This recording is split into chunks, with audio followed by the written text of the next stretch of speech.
influencing popular culture, politics, and everything in between. The local station takes you ringside as we discuss the crazy world that is professional wrestling.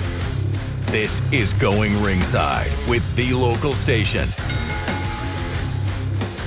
Hello there. Thank you for joining us again for Going Ringside. I'm Scott Johnson. So glad you could be here. Excited for this packed show. Before we move forward, I want to ask you to subscribe to our YouTube channel if you haven't already. YouTube.com/@GoingRingside.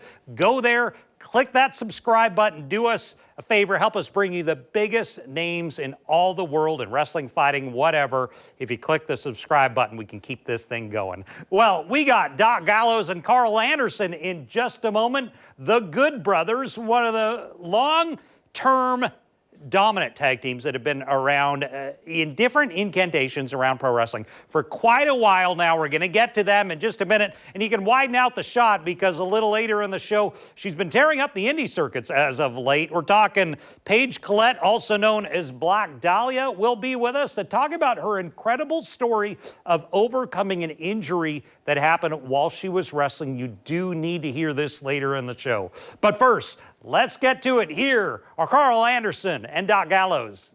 Here's the Good Brothers. Well, we're here with the Good Brothers, Karl Anderson, Doc Gallows. Gentlemen, thank you for joining me. Yes, thank you for having us. We appreciate it. What has been going on in your guys' world now? You're all over the world, literally. Oh, man, we came out of the gate swinging. We got fans behind us. We're at the River City Wrestling Con today. We came right out of the gate with New Japan Pro Wrestling onto Maple Leaf Pro. We're going everywhere. But today, St. Augustine, Florida, River City Wrestling Con. Superstars, legends all over the place. So you guys are one of the few that is literally wrestled every promotion possible. What is that? How have you just bounced around to all the different ones? You know, we're blessed. We're blessed to have been all over the world. I was in New Japan Pro Wrestling for 8 years while he was in WWE. We came together in New Japan. We went to WWE together. We went to Impact together. We went to AEW together. We went back to New Japan together. We went back to WWE together. Now we're back to our ground roots. He was just in Puerto Rico last weekend. Like you said, we were in Canada the weekend before that, Los Angeles. It's just, we're blessed to have seen the world. Best matches, best opponents, feuds that comes to mind. Ooh, it's a broad one. That is a broad one. It's tough. Is it Bullet Club stuff? Or? I think it goes back to Bullet Club stuff in New Japan for sure. Yeah.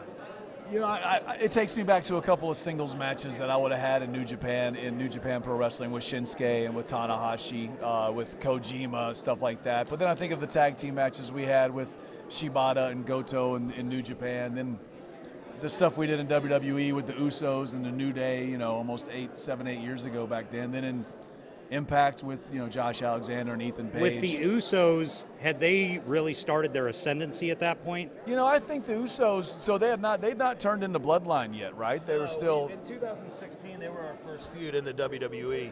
Yeah. And, you know, they were sitting in that good babyface, good guy kind of spot, but they hadn't hit the next level yet like we've seen in the last few years from them. Are you surprised that they did that? Not at all. Not at all. I think everybody knew. All they needed was to take the reins off of them a little bit. Sometimes that's what you need. And when they were ready to fly, they flew. It's great stuff. You both did some time in AEW, which is near to us. They're our literal next-door neighbor. Talk to me about your time in AEW, what that was like. I loved it. You know, our friends are there. You know, Tony Khan treated us unbelievably. Our friends started that company. And look where they are now. The AEW, Kenny Omega, the Young Bucks, Chris Jericho, Tony Khan, they changed the business. You can't say that. You can't say they did not change the business, because they did. And I'm glad that they're still thriving and doing what they're doing. I want to get your opinion on something that's never made sense to me covering wrestling is tribalism. You work in all the different companies. Is there any reason behind it? I mean, well, I understand loyalty, right? Everyone's loyal where you're at. You know, if we're working here, we're going to be loyal for it, and fans are going to be loyal to something else. But yeah, agreed. Love everything. There's so much out here. To be able to be here and to be into this world and to see the ECW, you got Francine and Shane Douglas and Hacksaw Jim Duggan. I watched him when I was 8 years old. It's the cool. It doesn't get any cooler than this, man. Who was your influence to get into the business? My first influence was Jake the Snake Roberts. Jake, why Jake? After Saturday morning cartoons ended, wrestling came on. He hit a DDT and dropped the python on the lifeless body, and I said, I have to do that. That was the first time I ever saw it. So How about you? Yeah, I grew up in Asheville, North Carolina, so I turned on TBS and Ric Flair was cutting a promo into the camera, and I lost my mind. I was 5 years old, and I said, that's the coolest thing I've ever seen. I'm remembering an old match I saw of you. It takes you back to the very beginning, back to the Festus era. Okay. Where I think they almost put you over Undertaker. Yeah. Talk to me about that. That opportunity came out of nowhere. Like, we were kind of getting over as a tag team, and they were doing a deal where he was trying to go through the monsters of SmackDown. And I got put in the spot. I was 24 years old, main event of SmackDown with The Undertaker for the world title. It was awesome. Was that overwhelming? Well, not really, because my debut was wrestling Kane as Kane on pay-per-view when I was 22. So, it was, I got thrown into the fire quick. So and how are you doing physically? Wrestling is a grueling business. A grueling business. I've been doing it now for 23 years. I had my first surgery probably 8 months ago. That's the first time I've ever been hurt like that. Feel great. Best I've ever felt. Are you doing as many matches day to day, or are you a little less right now? So right now we're going on the road every single weekend. We wrestled two times right out of the gate for New Japan Pro Wrestling, for Maple Leaf Wrestling. Last week I didn't go to Puerto Rico because I needed stuff to do at home, which is the nice thing. We can do whatever we want. I stay at home. I have 5 sons at home that are all playing baseball.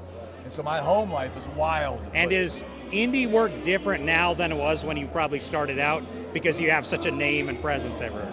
That's the difference. Is now we're Karl Anderson and Doc Gallows, and that's a blessing that we've been blessed with. And it's yes. And where can people follow you? Because you'll probably pop up somewhere in coming months or years. The Big_LG on Instagram and X. Follow @TalkinShop. That's our podcast. Check it all out. Yeah, @MachineGunKA all over, Instagram, X, all that. Just look for us. We got we got a couple things in the barrel. We're ready to just shoot out here soon. Gentlemen, thank you very much for joining us. Thank you. Appreciate it. Thank you. Thanks for having me. Thank you. So I appreciate the good brothers taking the time to meet up with me and chat. This is over at our friends at River City Wrestling Con is when we hooked this up. It's also where we ran into this woman. Paige Collett goes by the ring name Black Dahlia. She is an incredible story of having an injury in pro wrestling, debilitating one, and still overcoming it. Here's Paige Collett, also known as Black Dahlia. I am here representing CRPS. I actually have a health condition, a wrestling... Talk to me about that. That's what they're telling me. Yeah, a wrestling accident actually out at Rikishi's. I was training at Knox Pro and it put me in a wheelchair and activated... Okay, I gotta back up. You just told me a lot and I want to dig down on what you just said. You were which school was this at? Yeah, I trained over at Funaki's at first, and then I went out at Knox Pro at Rikishi's, and when Rikishi the wrestler? Yes, okay. So that's one of my main coaches. That's actually where I get the whole gimmick from. So you took Rikishi's gimmick. My coach actually gave me permission to use the stink face, so okay. I'm not only the one student he's gave me permission to use the stink face, but I'm also the first ever female in history to wield a chainsaw. So, wow. I'm glad you don't have it with you today. Talk to me about the injury. What happened? So basically, out in one of our shows, I got thrown over the ropes and I tore my ligaments, but it activated the health condition CRPS, complex regional pain syndrome. And what is that? It's the most painful disease known to mankind. Really? It is nicknamed the suicide disease, and it has now spread full body, and I am bringing awareness to it. And now they are filming a doc about me. They're writing a book about it. Where will any idea where people can find that when it does come out? Yes, well, it's not, okay, so you guys can know that it is a doc and that we're going to start filming this summer, but... Okay, so we got a while to wait. Okay. It will actually debut very soon. It's actually been in the works for a long time. I have all the footage of all me being homeless out at Rikishi's, to me being in the wheelchair, to me learning how to walk again without any pain pills, and this is nicknamed the suicide disease, guys. The only treatment is opioids, and I have gone this whole time without any pain pills, and now I've taught myself how to walk again when they said I would live in that wheelchair and die in that wheelchair, and now I'm going to wrestle. Are you wrestling again yet? Have that started? The training is being filmed behind scenes, but my debut match will be on the doc. And where can people find it? Any idea yet? So we should wait for the doc. Yeah, well, you wait for the announcement on social media because I can tell you off camera. And where on social media should they be looking? That's the better question. Yes, under Paige Collett, the Black Dahlia. Paige? Collett.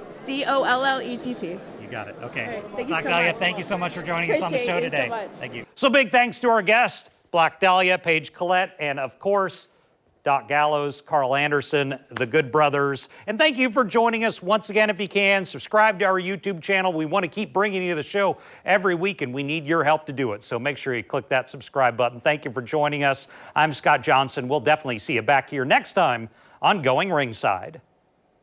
This has been Going Ringside with The Local Station, brought to you every Wednesday on your favorite podcast player, on News4Jax Plus, as well as the News4Jax YouTube channel.